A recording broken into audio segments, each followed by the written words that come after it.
Dios bendiga a todos mis hermanos y amigos de la Iglesia de Dios en el Ensanche de la Fe y el Ministerio Ein Sof. Les saluda a su hermano y amigo Franklin Pacheco. Estamos estudiando las Sagradas Escrituras todos los días.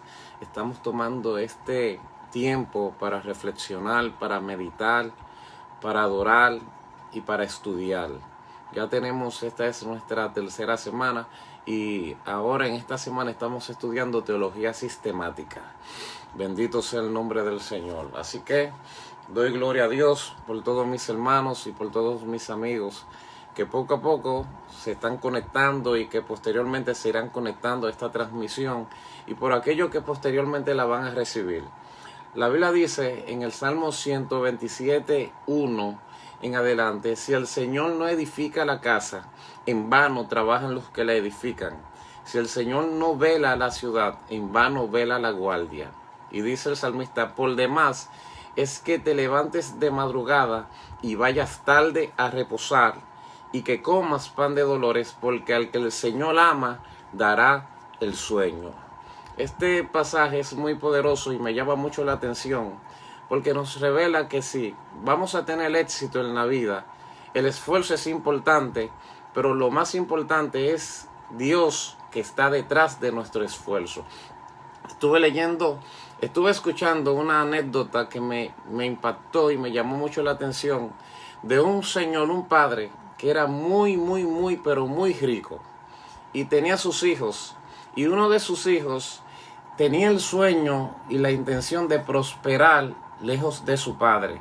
Y él decía: algún día yo prosperaré, pero no utilizaré ni tus bienes, ni tus riquezas, ni tu influencia.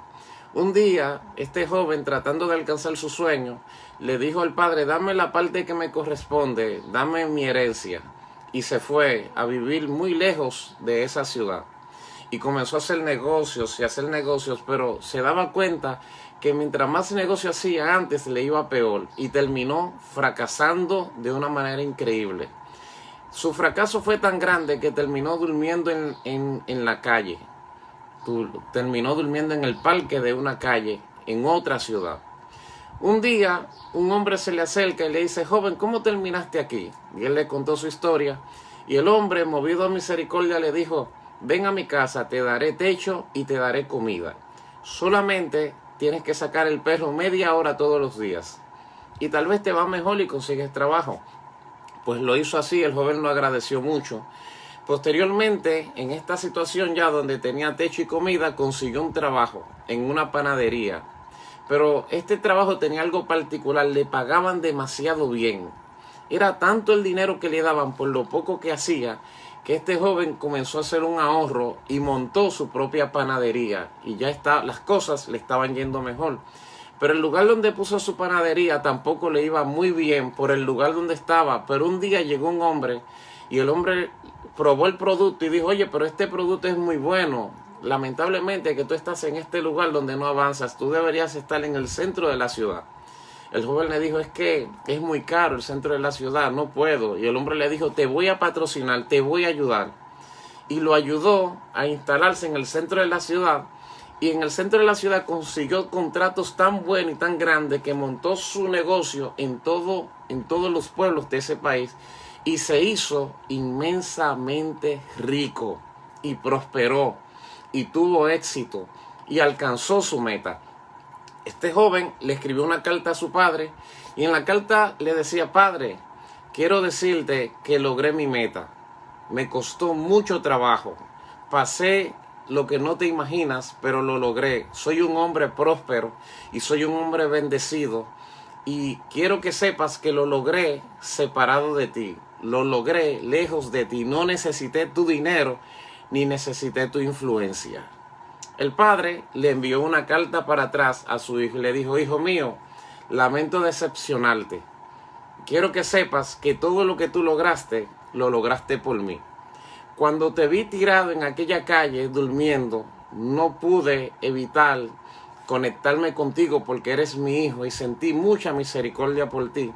Así que ese hombre que te ofreció ayuda y que te prestó su techo y te dio comida por simplemente sacar el perro, fui yo que lo envié. Y ese primer empleo que te dieron, donde te pagaban un salario exorbitante, fui yo que te envié ese empleo. Y ese hombre que te ayudó a montar tu negocio en la ciudad, fui yo que lo envié para que te ayudara. Y esos contratos que te hicieron inmensamente rico, fui yo que utilicé a esas personas para que te dieran ese contrato. Lo siento, hijo mío, pero es imposible que tú puedas prosperar y tener éxito lejos de mí. Eres mi hijo y haré por ti lo que sea necesario para que prosperes. Cuando escuché esta anécdota, me impactó mucho, porque entendí que esa es la situación del mundo. El mundo cree que puede prosperar lejos de Dios, pero Dios dice, tú nunca podrás prosperar lejos de mí. Y por eso cada vez que Dios ve al mundo tirado o lo ve de rodillas como lo ve ahora, el Señor no puede pasar por alto esto, porque fue Dios que creó este mundo y fue el Señor que nos hizo partícipe de su naturaleza. De alguna manera Él le extenderá su mano a esta sociedad. Y los hombres alcanzarán el éxito y un día conseguirán la cura de esta enfermedad y todo volverá a la normalidad. Y ellos dirán, lo logramos, nos esforzamos y lo logramos. Pero el Señor siempre le dirá, nunca podrás lograrlo por ti solo. Siempre mi mano estará allí. Y es ahí donde podemos entender este pasaje, Salmo 127:1. Si Jehová no edifica la casa, en vano trabajan los que la edifican. Si el Señor no vela la ciudad, en vano vela la guardia. Por demás es que te levantes de madrugada y vayas tarde a reposar, porque a quien Dios ama dará el sueño. Nuestro Padre nos ama tanto que aunque nosotros queramos prosperar lejos de Él, simplemente es imposible. De alguna manera Él nos ayudará. De alguna manera vamos a percibir la mano de Él, aunque no nos demos cuenta. Si yo estoy aquí en esta hora es porque los hilos, las cuerdas de amor del Padre han estado conmigo. Estaba meditando también una canción de Isabel Valdés que ella dice, cuando se acaban las fuerzas, cuando se apaga tu voz, cuando ya no hay palabras, cuando ya no hay canción, cuando el mundo asegura que todo terminó, que abandones y te rindas, que tu tiempo expiró. Ella dice, es ahí cuando escucho tu voz, que me dices, no tengas temor, por ti peleo yo. Esa es la voz de nuestro Padre que nos ama. Y Juan Luis Guerra dice en otra canción, estoy como un poquito inspirado con esto ahora mismo.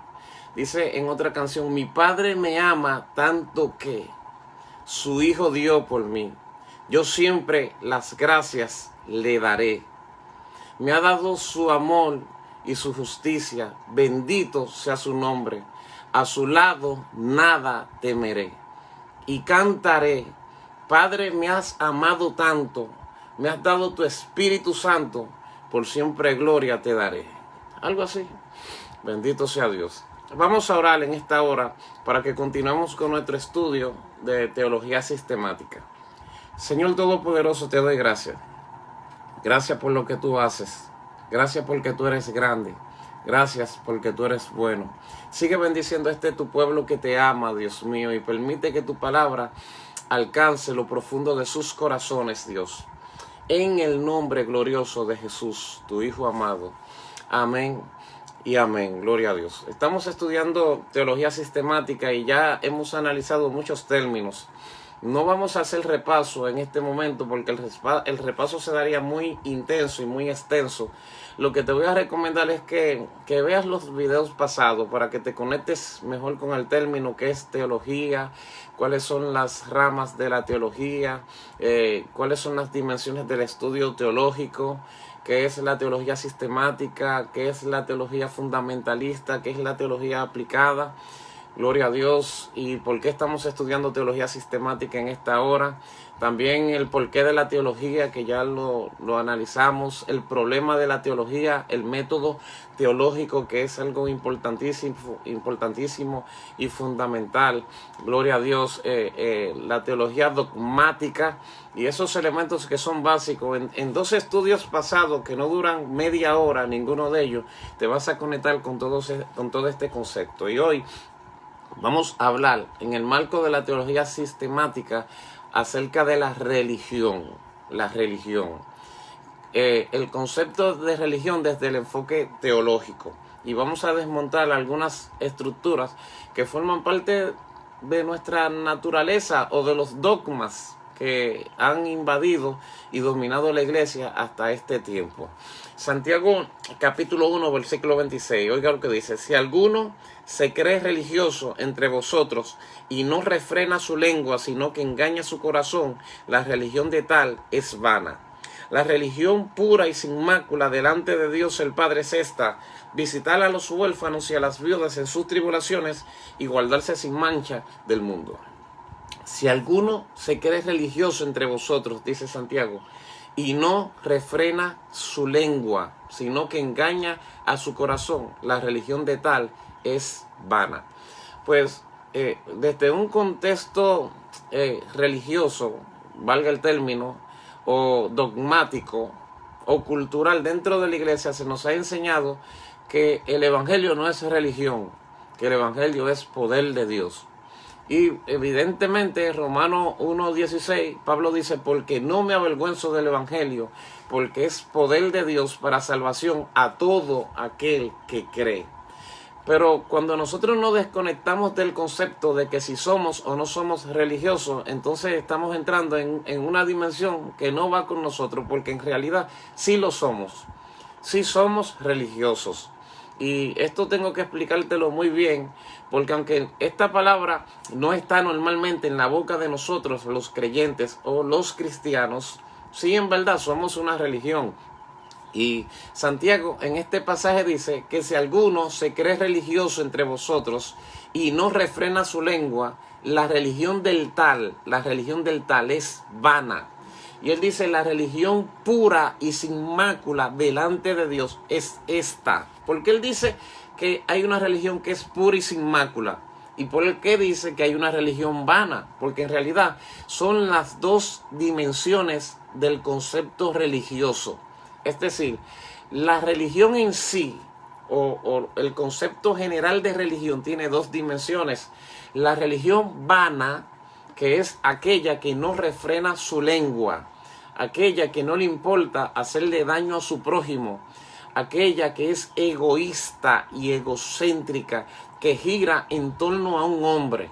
Por ejemplo, tú ves estos ministerios o este grupo de personas que dicen: yo no soy religioso, pero son egocéntricos y sus ministerios están construidos alrededor de ellos y ellos son el centro de ese ministerio, de tal manera que si ellos desaparecen, el ministerio desaparece con ellos. Ellos dicen: no son religiosos, pero son una religión, y son una religión vana y pasajera. ¿Por qué? Porque no refrenan su lengua y porque todo lo han construido alrededor de ellos. Pero Santiago dice: la religión pura y sin mácula, sin marcas, sin contrariedad es esta: es tener cuidado de tu prójimo, de la viuda, de los huérfanos, y guardarse sin mancha y sin contaminación del mundo. ¿Te das cuenta? Así que si tú te has guardado sin contaminación del mundo, y si tú tienes cuidado de tu prójimo, si tú tienes cuidado de tus hermanos, si tú te mueves a misericordia ante la necesidad de la gente, entonces tú eres religioso, pero tu religión es la pura y sin mácula. Interesante, ¿verdad? Pues habría que ir a la etimología de la palabra.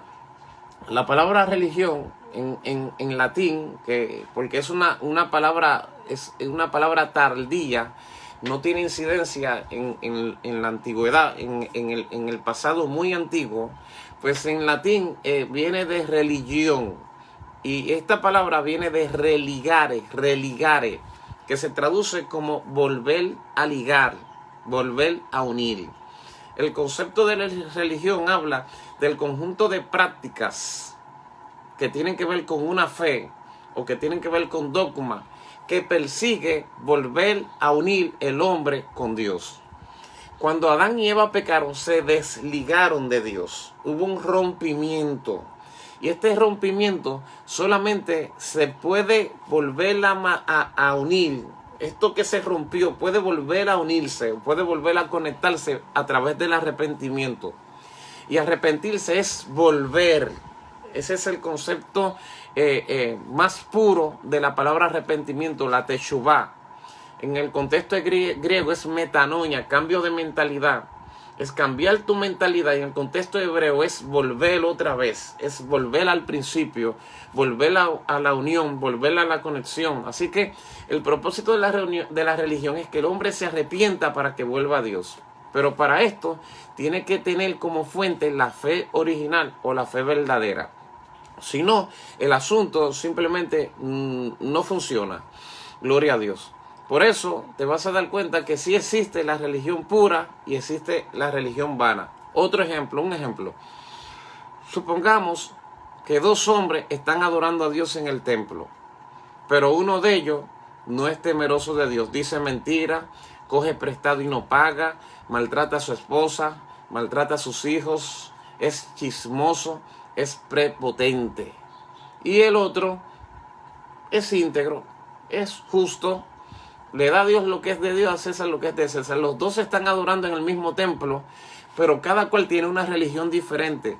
¿Entiendes? Por eso es que cuando Santiago habla de religión, si alguno se cree religioso, pero no refrena su lengua, la religión del tal, porque está hablando de una práctica personalizada, está hablando de algo personal.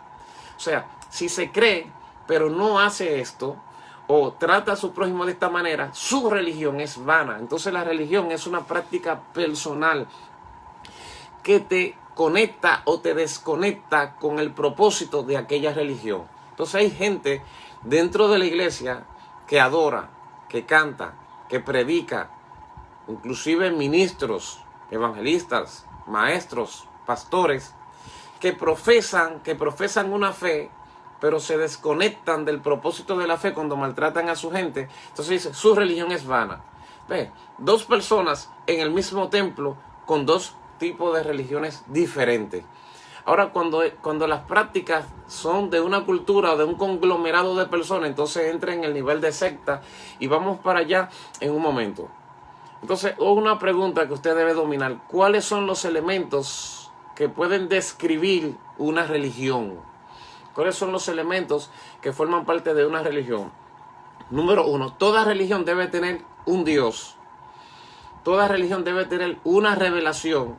Y toda religión debe tener sus ritos o conjuntos de prácticas que le caractericen.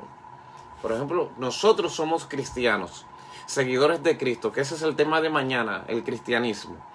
Y en nuestra fe, que es nuestra religión, nosotros creemos en el Padre, y que el Padre envió su Hijo para redimir a toda la humanidad, y que Jesucristo muere y resucita el tercer día de entre los muertos, y luego envía el Espíritu Santo, el Santo Espíritu de Dios, que nos consuela y que nos da seguridad y que convence al mundo de todo pecado, de toda justicia y de todo juicio. Ese es uno de los fundamentos de nuestra fe. Nosotros creemos en la inspiración verbal de la Biblia, creemos en Dios que existe eternamente, en su Hijo Jesucristo y el Espíritu Santo.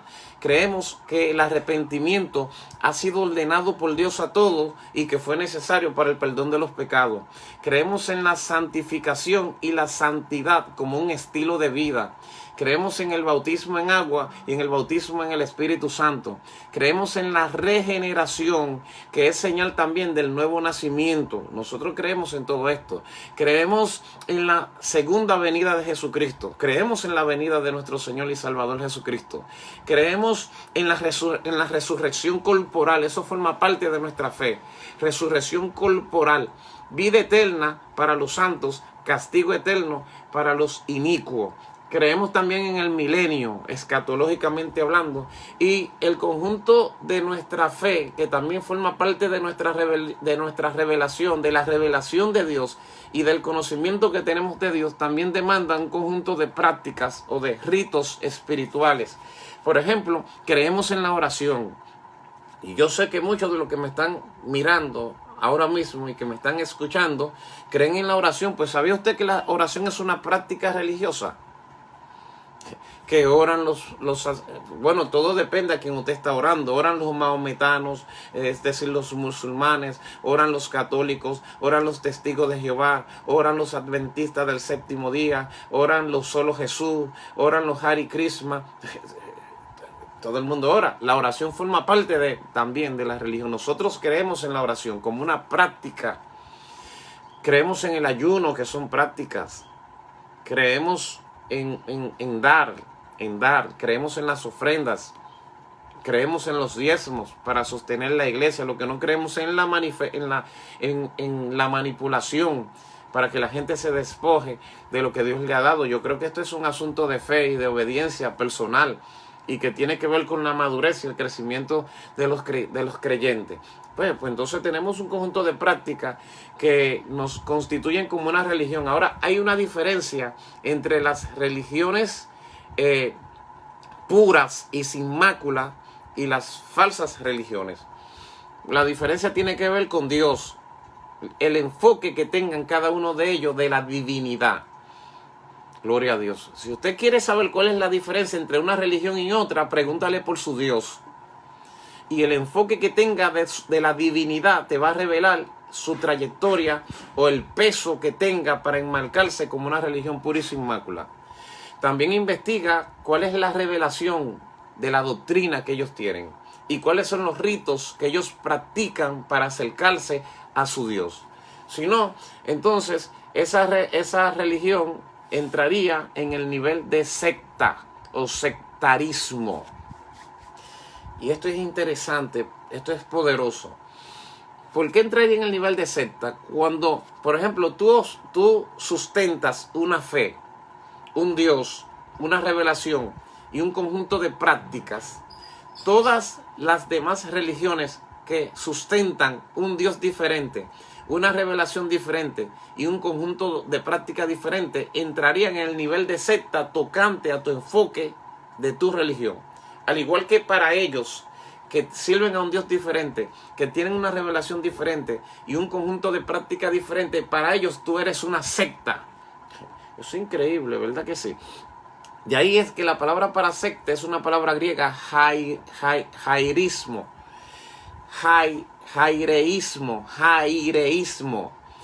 que se traduce como escuela o partido político. Es decir, una secta es una escuela de pensamiento diferente a la otra. Por ejemplo, dos religiones completamente diferentes. Para una, la otra es una secta, y para la otra es una secta, porque tienen cuestiones diferentes. Son como dos partidos diferentes. De esa palabra jaireísmo es que nace la palabra herejía. La palabra herejía, que tiene que ver con la distorsión del fundamento de una religión. ¿Te das cuenta? Entonces, la parte que estamos desmontando, si tú lo quieres aceptar y si no, olvídate, hermano, que como quiera tú eres un siervo de Cristo, es que en realidad el evangelio sí es religión.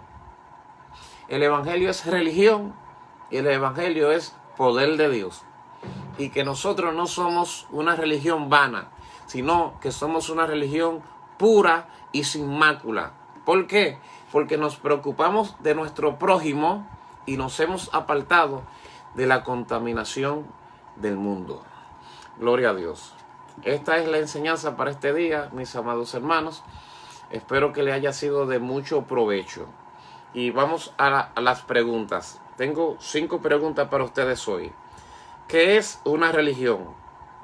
¿Cuáles son los elementos que constituyen una religión? De acuerdo a lo que hemos estudiado, elabora una definición de religión. ¿Cómo se diferencia el cristianismo de las demás religiones? ¿Y qué entiende por el concepto de secta? Y dije, mátate tú mismo en Dios. Gloria a Dios. Investiga, indaga, escudriña. Mañana el tema es el cristianismo y vamos a hablar de la esencia de nuestra fe. Yo soy cristiano y no me avergüenzo de servir a Cristo. Gloria a Dios. Como decía María Teresa en su canción, servir a Cristo para mí es un orgullo.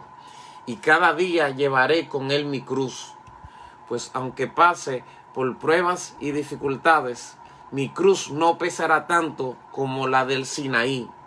Y aunque sea maltratado por su causa, mis sentimientos no alcanzan lo que él sufrió por mí. Ella dice en su coro: seguiré con mi cruz. Nadie podrá detenerme. Nadie podrá detenerme. Seguiré con Jesús. Qué bonito, ¿verdad que sí?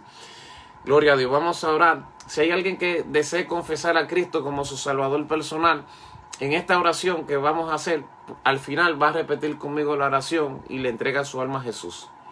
Señor Todopoderoso, bendito sea tu nombre, Dios. Te doy gracias y te doy gloria. Gracias porque me permite estudiar la palabra con mis hermanos. Gracias por todos los hermanos y por todos mis amigos que se han conectado en esta hora. Gracias por los hermanos de la congregación a los cuales le vamos a enviar este video y esta publicación. Te pido que sus almas se fortalezcan en el poder del Espíritu, Dios amado. Padre, también te pido por aquellos que todavía no te conocen. En el nombre de Jesús, tócalos y alcánzalos. Amigos, si tú quieres entregarle tu alma a Jesús, repite conmigo esta oración. Señor Jesús, en este momento te entrego mi vida y en este momento te entrego mi alma. Señor amado, gracias por la salvación. Escribe mi nombre en el libro de la vida. Vive tu vida en mí y yo viviré para ti. Gracias, Padre. En el nombre de Jesús. Amén y amén. Hermanos, que Dios les bendiga. Un abrazo a todos y vamos a estudiar las Escrituras. El Señor nos está llamando.